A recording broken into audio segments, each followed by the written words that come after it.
o'zini hayoti, yurtidan juda ham noliydigan insonlar uchun men sizlar uchun video topib qo'ydim. Videoni oxirigacha diqqat bilan tomosha qiling va xulosangizni videoda oxirida aytasiz. Rossiya armiyasiga yo'llanib Ukrainaga qarshi urushda qatnashgan Qashqadaryolik yigit o'zini o'zi jarohatlagan. U bu ishni qochish uchun atay qilganini aytdi. Kunuslanishgan sud hukmiga ko'ra, Kaspi tumanida yashovchi 25 yoshli yigit 2025-yil aprel oyida ishlab pul topish maqsadida Rossiyaga ketgan. U ushbu davlatda kirakashlik bilan shug'ullangan.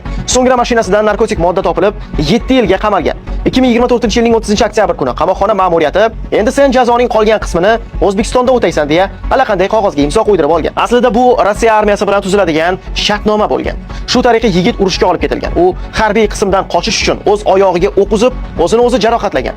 So'ngra shifoxonaga yotqizilgan. Davolanib bo'lgach u yerdan qochib, O'zbekistonga qaytib kelgan. Yigit qilmishidan pushaymon bo'lib, o'zi huquqni muhofaza qiluvchi organga ariza bilan murojaat qilgan. Sud hukmi bilan unga 4 yil 1 oyga ozodlikni cheklash jazosi tayinlandi.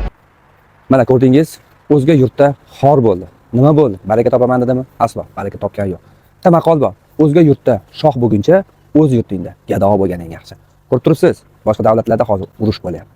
Shuning uchun yurtimizga, yurtboshimizga, tinchligimizga ko'z tegmasin. Allohning nazari tushganki biz yurtimizga. Yurtimiz tinch. Mana shu tinch yurtda, tinch yashashimizga ko'z tegmasin. Tinchgina yashang. Mana shu omad qiladigan tinchgina ichib yashasiz, maza qilib yashasiz.